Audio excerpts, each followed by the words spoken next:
na isang online lending platform na nagpapahiram sa atin financially. So, si Online Loan Pilipinas ay isang SEC-registered company. So, paano nga ba mag-apply kay OLP? Totoo ba na 0% interest sa kanyang first loan? Alamin natin.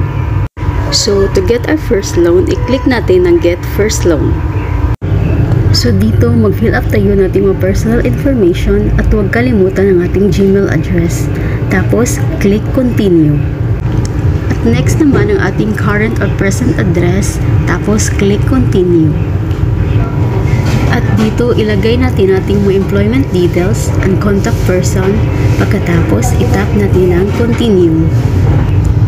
At ihanda natin ang ating mga valid IDs. So dito, select natin ang ID na ating sinubmit. So dito, may choose disbursement option. May dalawa silang option guys. May bank account and e-wallet. Kung gusto mo sa bank account mo, dapat under your name. Write your bank account number at magpapadala siya ng code. Kung gusto mo naman sa GCash, dapat verified ito para approve ka kay OLP.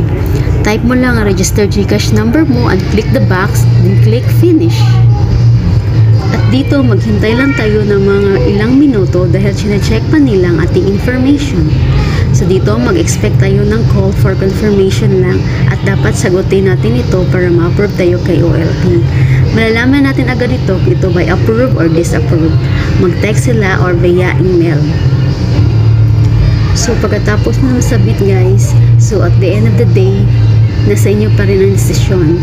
Si OLP ay isa pang emergency lang. Kung wala kayong paggagamitan, ay wag na lang kayong mangutang dito kay OLP.